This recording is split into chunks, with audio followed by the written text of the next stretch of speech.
Let me tell you something that took me over 15 years and over 600 million in revenue impact to fully understand.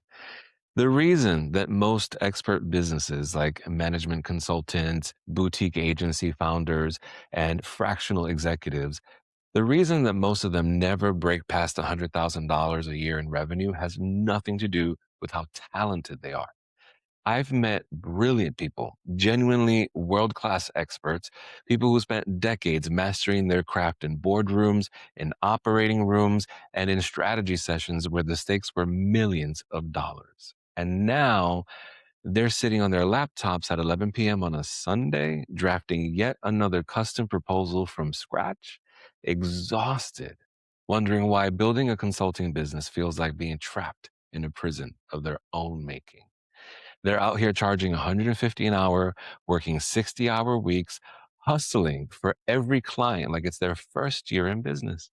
Meanwhile, someone with half their experience and a fraction of their talent is out here closing $50,000 contracts and working 20 hours a week. What's the difference? Because it's not confidence, definitely not luck, and surprise, surprise, it's not marketing. My friend, it's architecture, right? You cannot scale chaos. You have to very intentionally craft, intentionally build, and intentionally architect your success. That founder who breaks past $100,000 in revenue a year, they didn't get better at their craft, right?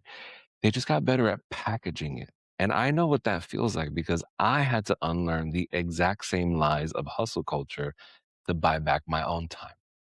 My friend, I want you to think of this episode as a private advisory session just between you and me. I'm going to show you three invisible ceilings that keep brilliant experts stuck and give you the exact action plan to break through them. Let's get to work. I'm Luis Baez. I've spent over 15 years in sales leadership and revenue enablement. I was recruited to work at major tech companies like LinkedIn, Google, Uber, and Tesla, where I contributed over 600 million in revenue impact. Now, I work with management consultants, fractional executives, and boutique agency founders who are stuck in that feast and famine cycle trying to grow their businesses. I help them build what I call revenue architecture. We're talking about the systems, the positioning, and the offers that turn their expertise into predictable outcomes for their business, premium income, and outcomes on the other side. Everything that I'm about to share comes from coaching real clients through this exact process in the Booked Busy Paid Accelerator. This isn't theory, my friend. This is the system that we implement.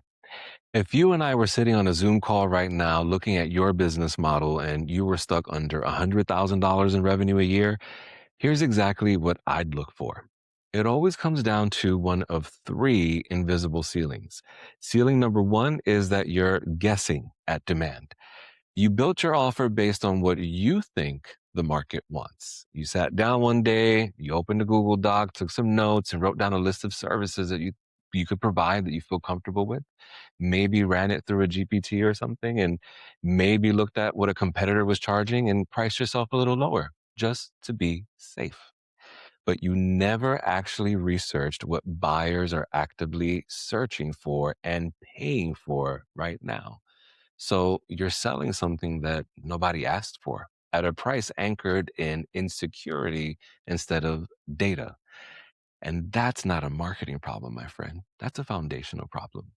Ceiling number two is that you haven't extracted your method. You know what you do works. Your clients get results. People refer you. But when someone asks, hey, what do? You start fumbling. Well, I do strategic consulting for companies looking to improve their sales. It depends on the client, really. Every engagement is different. And that right there, that's the sound of someone trapped inside their own genius. Every client is a custom project built from scratch, and nothing is templated or repeatable, and nothing has a name. If you can't explain your process in 30 seconds, then you definitely can't charge a premium price for it. Premium buyers don't pay for mystery, they pay for methodology. Ceiling number three is that you're underpricing your transformation. You charge for time instead of outcomes, and you compare yourself to your competitors instead of leading the market. I had a client named Rachel. Brilliant brand strategist, over 15 years of experience. She was charging $12,000. Actually, no, 11,800 to be exact. And when I asked her where she came up with that number, she paused and then she looked at me and she said, "Well, I saw that other people were charging 12,000, so I felt like it was safe." Safe, not strategic, not data driven, not based on the massive transformation that she delivers, just safe. And that one word was costing her over $300,000 a year. So I want you to grab a pen, activate your note taker, do whatever you need to do to capture the sauce, because here's your action plan, my friend.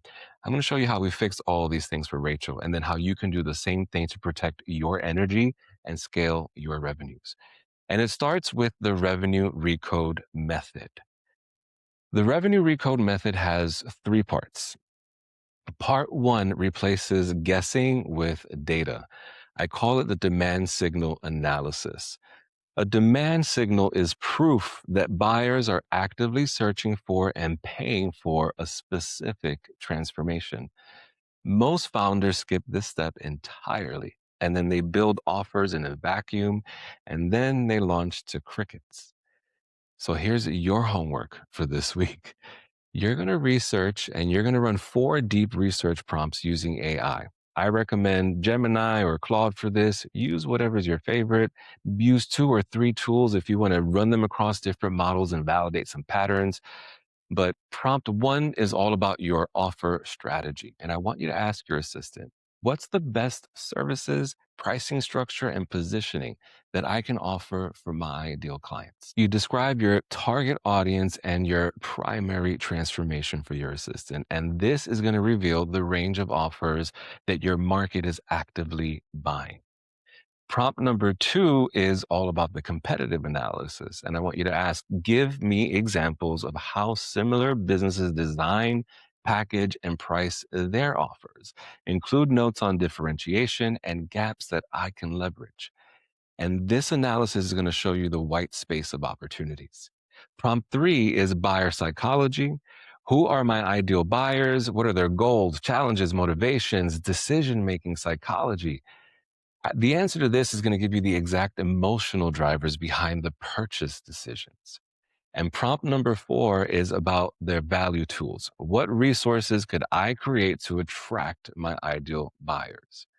Once you run all 4, I want you to consolidate everything into a final prompt, analyze all of that data, and create your demand signal report. Market demand, pricing benchmarks, buyer psychology, competitive gaps, all verified by data. When Rachel ran this process, she discovered that her market was actually starving for brand positioning and messaging strategy. And that was her actual genius, but no one was owning that space. Now she knew what the market wanted. She just needed to package her way of delivering it. So your next step is to stop reinventing the wheel for every single client. And we do this using the Genius Method design tool. So I want you to look at your last 5 client wins, and I guarantee there's a pattern. There's a sequence of phases that you follow, whether you realize it or not. You might diagnose and then design and then deploy, right? Whatever the pattern is, your job is to pull it out, give it a logical structure, and then give it a name. So before you would walk into conversations and say, I do brand strategy and it's hard to explain, but basically I help companies clarify their messaging, right?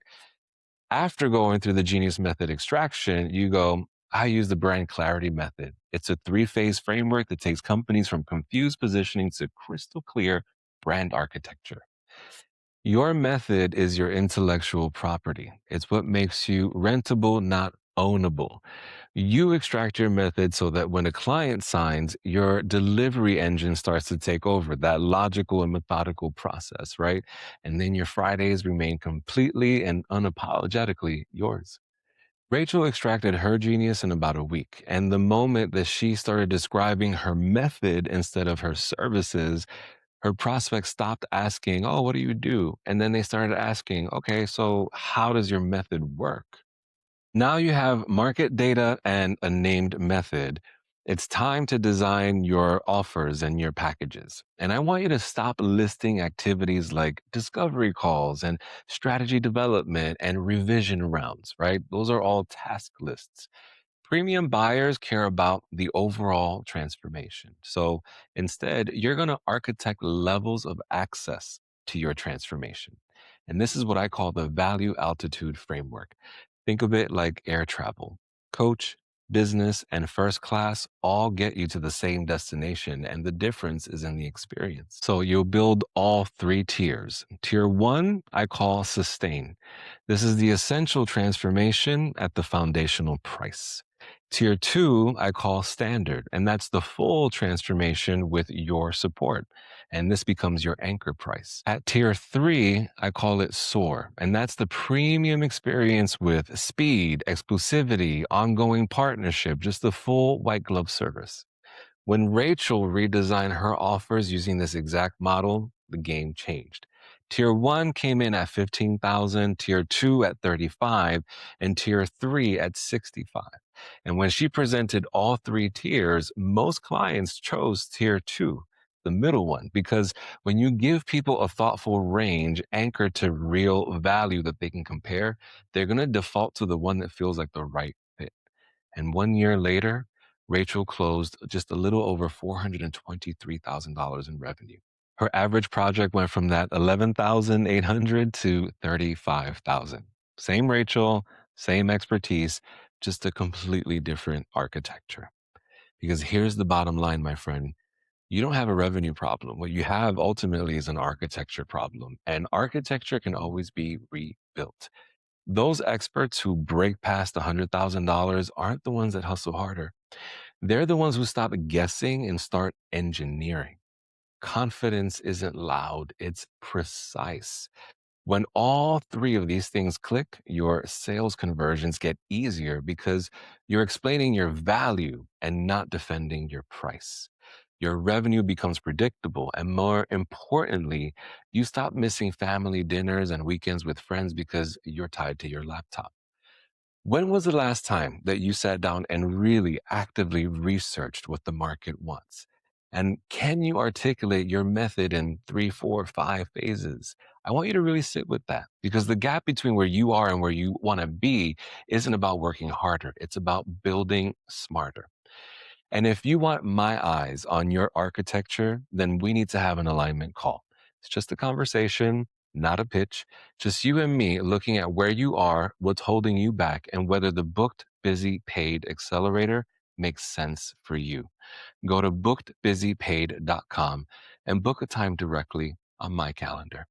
This is Unhustling, where we build slower, breathe deeper, and still get it all done on our own terms.